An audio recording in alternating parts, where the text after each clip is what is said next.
morning to all traders and welcome to this week's last market insights video provided to you by Orbex. Today is Friday, the 21st of February, and we are going to talk about the FX majors.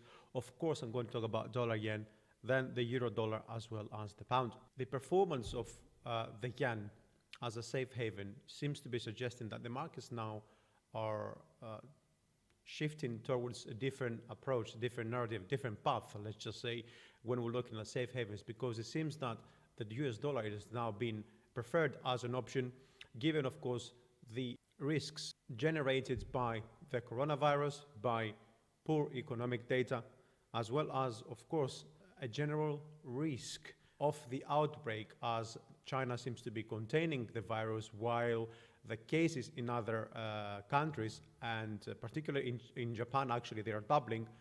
But generally speaking, they increase in the Asia/Pacific. That's why we actually see as well the Aussie dollar and the Kiwi as well going down at the same time. So back on the dollar yen, I want to give the dollar yen another chance to complete the pattern that we've been talking about for a while now. We're expecting this to be a long-term triangle, with wave D expected to be actually ending its correction around 111.35 or so. We've had an extension up. I'm still seeing this as a W, X, and Y, okay? So I'll give that one more chance to see whether the 112.56 is going to hold. And why am I going to do that? Is simply because I see wave Y now as an expanded flat, right? So we've had 1, 2, 3, 1, 2, 3, and after the 78.6 Fibonacci retracement, we saw the dollar yen exploding up pretty much, with the fifth wave to being the one that actually makes this a very impulsive move. However, what I want to do now is just wait and see how prices are going to perform around the 112, 112.50 area, okay, and then decide whether I want to keep this pattern in play or just go ahead and find a different sort of solution, let's say, for this upside move. In case we break above the 161 extension, we are going to probably get to 113, even 114, and we would have to, of course, discount this scenario. That won't any longer be a triangle, and that obviously won't any longer be a corrective move to the upside. Second part, I want to jump on euro dollar. We talked about the euro dollar going lower last time. I think it was either Wednesday or Tuesday. That's already come into play. We are seeing a new low, multi-year low. I'm still expecting this to move a little bit lower, to be honest, okay? Because I really want to see this descending trend line being taken out, or at least the 107. With the this move down here being quite impulsive, okay, and with the wave 2 in the minor degree sharp, given also yesterday's sideways trading, we could expect to see this actually becoming a sideways market for quite a while, and then see another move to the downside to complete wave 5. And from there, we can either look for a wave 4 to the upside and then a 5, or and as was said actually last Tuesday, in case this is an ABSU, of course, which makes this a bit more complex as a whole, then we would be looking for this to be the fifth wave, okay, or the last wave, let's just say the fifth minor anyway,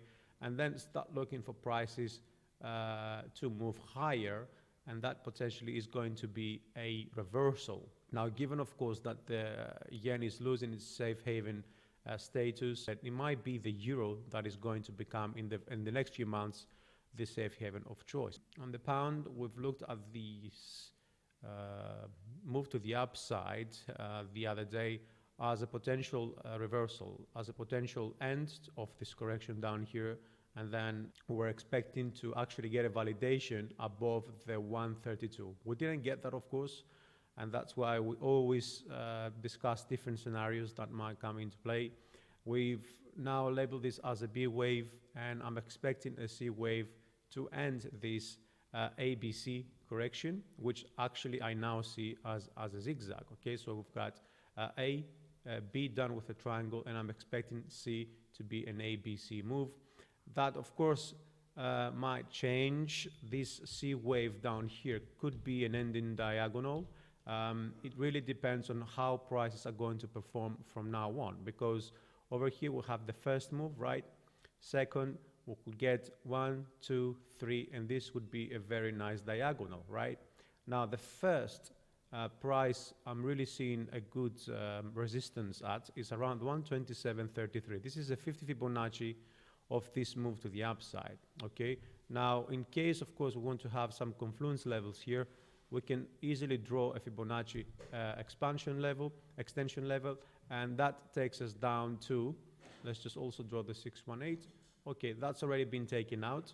Okay, so next, in case we break the 128.25, we are heading for 127.32 and then 125.88. So that was also going to be the previous wave one high, which would make this, which will actually maintain this pattern as impulsive. In case we break below that, then this would be seen in the longer term, of course, as an ABC. Okay, and then we're probably looking at go down to 122 and potentially even visiting new lows below 119.50.